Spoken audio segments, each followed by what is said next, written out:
আমাদের জামিয়া থেকে বিগত 27 বছর ধরে যারা দাওরায়ে হাদিস কৃতিত্বের সাথে সম্পন্ন করেছেন সেই সকল উলামায়ে কেরামকে এই সম্মেলনে পাগড়ির মাধ্যমে সম্মাননা প্রদান করা হবে।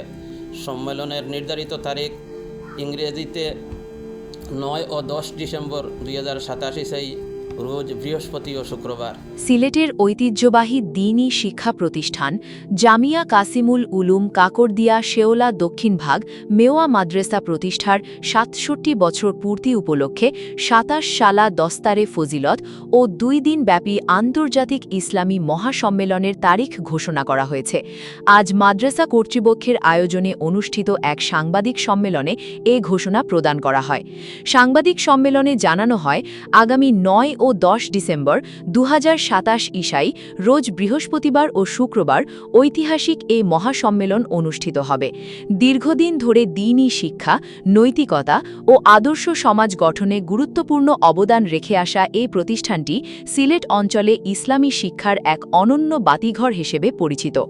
সংবাদ সম্মেলনে বক্তারা বলেন, জামিয়া কাসিমুল উলুম কাকরদিয়া শেওলা দক্ষিণ ভাগ মেওয়া মাদ্রাসা প্রতিষ্ঠার পর থেকেই দ্বীনী শিক্ষার প্রসার, কুরআন সুন্নাহ ভিত্তিক সমাজ গঠন এবং দেশ জাতির কল্যাণে নিরলসভাবে কাজ করে যাচ্ছে। বিশেষ করে দাওরায়ে হাদিস বিভাগ চালুর পর থেকে প্রতিষ্ঠানটি অসংখ্য আলেম উলামা তৈরি করে দেশ বিদেশে ইসলামের খেদমতে গুরুত্বপূর্ণ ভূমিকা রেখে চলেছে। দস্তারে ফজিলত মূলত দাওরায়ে হাদিস সম্পন্নকারী শিক্ষার্থীদের সম্মাননা প্রদানের একটি গৌরবময় আয়োজন। দীর্ঘ শিক্ষাজীবন শেষে যারা সফলতার সাথে সর্বোচ্চ স্তরের দ্বীনী শিক্ষা অর্জন করেন তাদের পাগড়ি পরিয়ে সম্মানিত করা হয়। এবারের মহাসম্মেলনে দেশ বিদেশের প্রখ্যাত আলেম উলামা, ইসলামী চিন্তাবিদ ও বুদ্ধিজীবীদের উপস্থিতি থাকবে বলে আয়োজকরা আশাবাদ ব্যক্ত করেন। সংবাদ সম্মেলনে উপস্থিত ছিলেন অত্র মাদ্রাসার সদরে মুহতামিম মুফাক্কিরে ইসলাম মাওলানা শাইখ জিয়াউদ্দিন সাহেব, সদরে এদারা। এছাড়াও উপস্থিত ছিলেন নির্বাহী মুহতামিম মাওলানা আব্দুল মতিন সাহেব, মাদ্রাসার সম্মানিত শাইখুল হাদিস মাওলানা আসাদ আহমদ সাহেব, মুফতি কামাল আহমদ সাহেব, সোনাশারি মাওলানা মঞ্জুর আহমদ সালিম, মাওলানা আব্দুস শহীদ সাহেব, মুহাম্মদপুরি হুজুর সহ মাদ্রাসার আসাতাজায়ে কেরামগণ। বক্তারা আরও বলেন, আন্তর্জাতিক মানের এ মহাসম্মেলন সফল করতে দেশ বিদেশের ধর্মপ্রাণ মুসলমান, শুভানুধ্যায়ী ও প্রবাসীদের সার্বিক সহযোগিতা প্রয়োজন। পাশাপাশি গণমাধ্যম কর্মীদের প্রতি এ মহাসম্মেলনের বার্তা সর্বস্তরের মানুষের কাছে পৌঁছে দেওয়ার আহ্বান জানানো হয়। জামিয়া কাসিমুল উলুম একটি ঐতিহ্যবাহী মাদ্রাসা, পুরাতন মাদ্রাসা। এই মাদ্রাসায় দস্তারে ফজিলত সম্মেলন বহুদিন থেকে করার ইচ্ছা পোষণ করে এলাকাবাসী দিন দরদি বা এইসব দস্তারে ফজিলত একটা সভা করার আকাঙ্ক্ষা পোষণ করেন। যে মুহূর্তে, যে সময়, যে কামটা এই আঞ্জাম দিমু, আল্লাহ তাআলা খুশ হইতা, রাজি হইতা, আল্লাহরে খুশ আর রাজি করবার লাগিয়াও আমরা এই দস্তারবন্দি সম্মেলনের প্রস্তুতি নিছি। হযরত সাদাত কেরাম যার কাছে যে ধরনের বুঝ সুজ ফিকির চিন্তাধারা আছে সবটা লইয়া আপনারা শরিক হইবা। আর এই দস্তারবন্দি মহাসম্মেলন বহুত দিন পরে অনুষ্ঠিত হওয়ার ঘোষণা করা হয়েছে।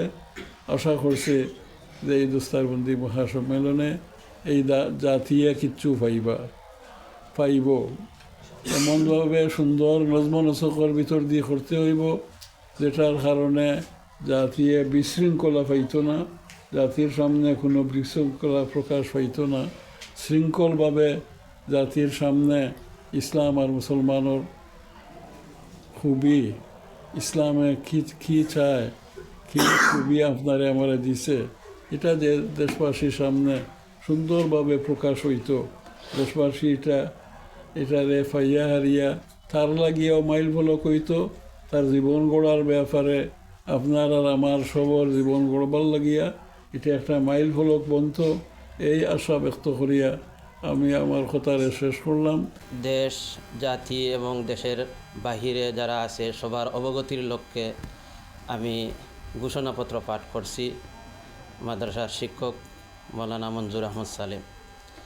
উপস্থিত বন্ধুগণ এবং দেশ ও প্রবাস থেকে যুক্ত আবনা, ফুজালা, হুফাজ ও সম্মানিত সুধীবৃন্দ, আসসালামু আলাইকুম ওয়া রাহমাতুল্লাহ। আজকের এই বিশেষ অনুষ্ঠানে আপনাদের উপস্থিতি আমাদের অনুপ্রাণিত করেছে। দ্বীনি শিক্ষা বিস্তার, নৈতিকতা ও আদর্শ সমাজ বিনির্মাণে জামিয়া কাসিমুল উলুম কাকরদিয়া শেওলা, দক্ষিণবাগ, মেওয়া, বিয়ানীবাজার, সিলেট দীর্ঘ 6 দশকেরও বেশি সময় ধরে যে নিরলস ত্যাগের মহিমায় পথ চলছে, তার একটি ঐতিহাসিক মহেন্দ্রক্ষণ আপনাদের মাধ্যমে দেশবাসীকে জানাতে আজকের এই আয়োজন। সিলেটের বিয়ানীবাজার, তানাদিন, কাকরদিয়া, শেওলা, দক্ষিণবাগ ও মেওয়া এই 4 গ্রামের কেন্দ্রবিন্দুতে 1960 সালে প্রতিষ্ঠিত হয় জামিয়া কাসিমুল উলুম। প্রতিষ্ঠার পর থেকেই এটি অত্র অঞ্চলে ইলমে দ্বীনের এক আলোকবর্তিকা হিসেবে কাজ করছে। বিশেষ করে 2001 সালে কওমি মাদ্রাসা শিক্ষার সর্বোচ্চ স্তর দাওরায়ে হাদিস মাস্টার্স সমমান চালু হওয়ার পর থেকে জামিয়া এক নতুন উচ্চতায় পৌঁছায়। দক্ষ ও অভিজ্ঞ উস্তাদগণের নিবিড় তত্ত্বাবধানে এখান থেকে প্রতি বছর অসংখ্য তালিবে ইলিম দ্বীনের অতন্দ্র প্রহরী হিসাবে দেশ ও জাতির সেবায় আত্মনিয়োগ করছে। প্রিয় বন্ধুগণ, আলহামদুলিল্লাহ, আমাদের জামিয়ায় দাওরায়ে হাদিস যাত্রার গৌরবময় 27 বছর পূর্ণ হতে যাচ্ছে। এই ঐতিহাসিক মাইলফলক উদযাপন এবং যোগ্য উত্তরসূরিদের সংবর্ধনা দিতে জামিয়া আয়োজন করতে যাচ্ছে এক বিশাল দস্তারে ফজিলত মহাসম্মেলন 2027। দস্তারে ফজিলত মূলত একটি সম্মানসূচক পরিভাষা। দস্তার অর্থ পাগড়ি এবং ফজিলত অর্থ শ্রেষ্ঠত্ব, মহাত্মন বা মাহাত্ম্য। যারা দীর্ঘ শিক্ষা জীবন শেষে ইলমে দ্বীনের সর্বোচ্চ স্তর সফলভাবে সম্পন্ন করেন, তাদের মাথায় এই সম্মানের পাগড়ি পরিয়ে দেওয়ার অনুষ্ঠানকেই দস্তারে ফজিলত সম্মেলন বলা হয়। এটি কেবল একটি শিরস্ত্রাণ নয়, বরং একজন শিক্ষার্থীর দীর্ঘ সাধনার স্বীকৃতি এবং দেশ ও উম্মার সেবায় নিবেদিত হওয়ার এক অনন্য শপথ। আমাদের জামিয়া থেকে বিগত 27 বছর ধরে যারা দাওরায়ে হাদিস কৃতিত্বের সাথে সম্পন্ন করেছেন, সেই সকল উলামায়ে কেরামকে এই সম্মেলনে পাগড়ির মাধ্যমে সম্মাননা প্রদান করা হবে। সম্মেলনের নির্ধারিত তারিখ ইংরেজিতে 9 ও 10 ডিসেম্বর 2087 রোজ বৃহস্পতি ও শুক্রবার। হিজরিতে সম্ভাব্য 11 ও 12 রজব 1449 হিজরি বাংলা, 25 ও 26 অগ্রহায়ণ 1434 বাংলা। বন্ধুগণ, আপনারা জানেন এ ধরনের একটি আন্তর্জাতিক মানের মহাসম্মেলন আয়োজন অত্যন্ত শ্রমসাধ্য ও ব্যয়বহুল। এখানে দেশ বিদেশের বরেণ্য উলামায়ে কেরাম, ইসলামিক স্কলার ও বুদ্ধিজীবীগণ তাশরিফ আনবেন। তাদের মূল্যবান নসিহত ও দিক নির্দেশনা আমাদের পথ চলাকে আরও সমৃদ্ধ করবে। এই সম্মেলন সফল করা কেবল আমাদের জামিয়া কর্তৃপক্ষের দায়িত্ব নয়, বরং এটি একটি দ্বীনি ও জাতীয় দায়িত্ব। আপনাদের মাধ্যমে আমরা দেশ ও প্রবাসের সকল ধর্মপ্রাণ ও দানশীল ভাই বোনদের স্বতঃস্ফূর্ত অংশগ্রহণ, নেক দোয়া ও সার্বিক সহযোগিতা কামনা করছি। বিশেষ করে মিডিয়া কর্মীদের কাছে আমাদের আকুল আবেদন, আপনারা এই সত্য ও সুন্দরের আহ্বানকে গণমানুষের হৃদয়ে পৌঁছে দিয়ে আমাদেরকে কৃতজ্ঞতার জালে আবদ্ধ করবেন। পরিশেষে আপনাদের মূল্যবান সময় ও উপস্থিতির জন্য পুনরায় আন্তরিক মোবারকবাদ জানিয়ে আজকের আনুষ্ঠানিক ঘোষণা অনুষ্ঠান এখানেই সমাপ্ত করছি। আল্লাহ হাফেজ। আসসালামু আলাইকুম রহমতুল্লাহি ওয়া বারাকাতুহু।